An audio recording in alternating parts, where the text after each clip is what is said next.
ভগবানগোলার rail colony এলাকার বাসিন্দাদের rail দপ্তরের উচ্ছেদের নোটিশ। অবিলম্বে তাদের বাড়িঘর ছেড়ে অন্যত্র চলে যাওয়ার নির্দেশ দেওয়া হয়েছে।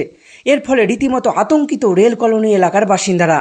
সোমবার সকাল 10টা নাগাদ সেই রেল কলোনি এলাকা পরিদর্শনে গেলেন ভগবানগোলার তৃণমূল বিধায়ক রেয়াত হোসেন সরকার। তিনি স্থানীয় বাসিন্দাদের সঙ্গে কথা বলেন এবং তাদের অভিযোগের কথা শোনেন। রেয়াত হোসেন সরকার জানান, তৃণমূল কংগ্রেস এবং রাজ্য সরকার সব সময় ওই সমস্ত মানুষদের পাশে থাকবে, কারণ ওই এলাকার বাসিন্দারা পদ্মা ভাঙনের ফলে ভিটেমাটি হারিয়ে এখানে বসবাস করছে। এলাকার স্থানীয় বাসিন্দারা জানাচ্ছে 25 থেকে 30 বছর আগে ভয়াবহ পদ্মা ভাঙনের ফলে ভিটেমাটি হারা হয়ে ভগবানগোলার রেল কলোনি এলাকায় আশ্রয় নিয়েছিলেন তারা। এখন তাদের কোনো জায়গা নেই, তাই জায়গার ব্যবস্থা করে দেওয়ার জন্য আবেদন জানিয়েছে তারা। মানুষগুলো যে পথে পথে ভিক্ষা করে খেয়ে বেড়ায়, ঘুরে বেড়ায়, তাদের কি অবস্থা এরকমই হবে স্যার? বলেন, আপনাদের বিচার করতে হবে, এই নাটকটা আপনাকে করতে হবে। কতদিন থেকে আপনারা এখানে বসবাস তাও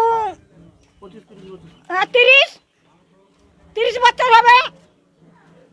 30 বছর থেকে যখন থাকি তখন এই গেলে হলো না, তখন হলো না। 30 বছর থেকে আমরা যেখানে বাস করছি, তখন তো এখন কোথায় যাবো? জায়গা দেন, জায়গা দেন, আমরা সবসময় আমরা চলে যাবো। আমরা কোথায় যাবো? হঠাৎ নোটিশ দিয়ে কি বলেছে? হঠাৎ লুটিস, হঠাৎ আবার ছবি নিয়ে বলছে, ছবি তুলি। 7 দিন টাইম দিয়েছে। কি নাম আপনার? শ্বেতবরণী মন্ডল। না ভাঙতে দিব না। কেন কেন দিবেন না? আমরা জায়গা নাই, থল নাই, কোঠা যাবো ভাঙা চুরে? কতদিন থেকে এখানে বসবাস ও করছেন? কতদিন হবে গো? হ্যাঁ ওরকম হবে, কত বছর? 20-25 বছর হবে। কবে নোটিশ দিয়ে গেছে? 4 দিন হলো, 7 তারিখে ভাঙার 7 দিন টাইম দিয়ে গেছে। কি ওদের কিছু বলেছেন? না, আমার সাথে দেখা হয়নি তো। কি বলবেন যদি আসে ভাঙতে? তখন ভাঙতে দিব না। আমরা এখানে আসা 30 বছর কম বেশি হয়ে যাচ্ছে, এখন পর্যন্ত আমার কোনো আমরা জায়গার ব্যবস্থা করলে না। হঠাৎ আমরাকে নোটিশ দিয়েছে, আমরা লোকের বাড়ির ঝি খাইটা ভাত খাই। আমার 5টা ছেলে মেয়ে, তো আমরা ছেলে মেয়ের খাওয়াবো না ইনকাম করে, না আমরা জায়গা কিনবো, না আমরা পেটে খাওয়াবো, না ছেলে পেলে লেখাপড়া করাবো। তো আমরা গরিব মানুষ কোথায় যাব? আমরাকে জায়গা দেন, দিয়ে আমরাকে তোলেন, তাছাড়া আমরা দেবো না। খুব আমরাকে জায়গা দিলে গা উঠবো। কবে নোটিশ দিয়েছে? যে নোটিশে দিয়ে কি বলেছে? 7 দিন হয়েছে। আমরা জায়গা দিলে গা উঠবো, না হলে আমরা উঠতে পারবো না। এসে কি বলেছিল? 7 দিনের মধ্যে উঠতে হবে। দিয়ে আপনারা কি বললেন? আমরা 7 দিনের মধ্যে আমরা উঠতে পারবো না। খুব আমরাকে 15 বছর দিতে হবে, তারপর আমরা উঠতে পারবো। হঠাৎ কোথায় যাবো আমরা? উঠাই 30 বছর কার আমরা মানুষ, গরিব মানুষ, কোথায় যাবো আমরা? আমরা যদি কিনতে পারবো তাহলে আমরা এখানে কি বসবাস করবো? কি নাম আপনার? আমার নাম কাজলা বিবি। এই গ্রামের প্রতিনিধি। আমি ছিলাম না, গত 3 দিন আগে এসেছি। আসার পরে দেখছি সব জনসাধারণের বাড়িতে নোটিশ লাগিয়ে গেছে। রেল থেকে, রেলের ধারে বসবাস করে ওরা 30 থেকে 35 বছর আগে থেকেই বসবাস করে। এবার এরা আমার কাছে আসে, আমি সঙ্গে সঙ্গে আমাদের এমএলএ সাহেব রিয়াদ হোসেন সরকারকে জানাই।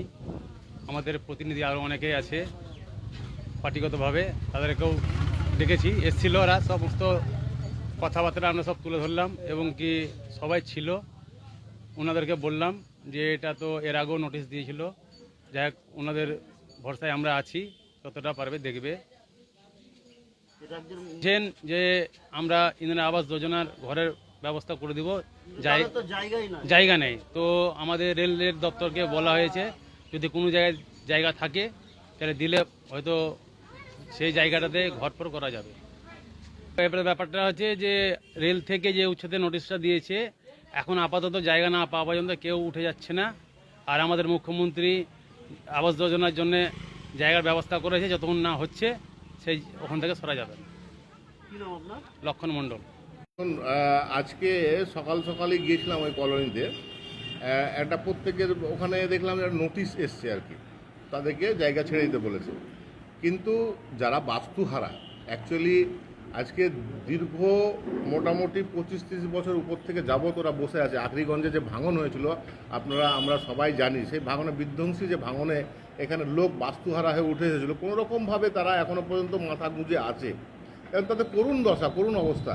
তো তাদেরকে বারবার এইভাবে কেন্দ্র সরকারের তরফ থেকে মানে রেলের তরফ থেকে বারবার মানে চিঠি পাঠানো হচ্ছে এবং রীতিমতো ওদের সবসময় ভীত সন্ত্রস্ত হয়ে থাকতে হচ্ছে।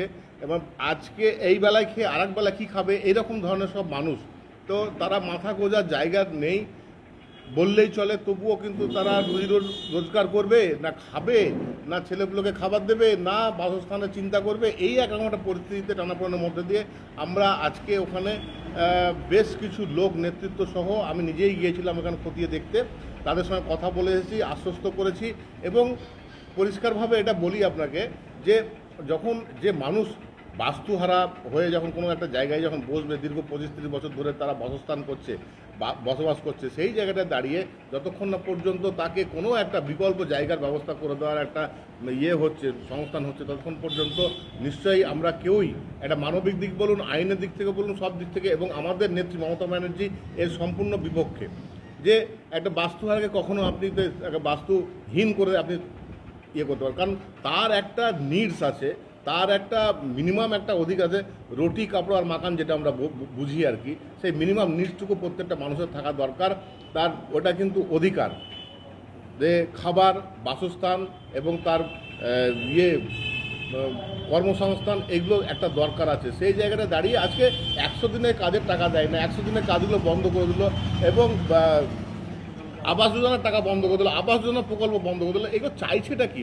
সাধারণ মানুষকে বারবার প্রতিনিয়ত বিপদে ফেলার একটা চেষ্টা, এই চেষ্টাতে আমরা প্রতিহত করার জন্য কিন্তু একদম জোটবদ্ধ এবং জোটবদ্ধভাবে কিন্তু আমরা আন্দোলনে নামবো।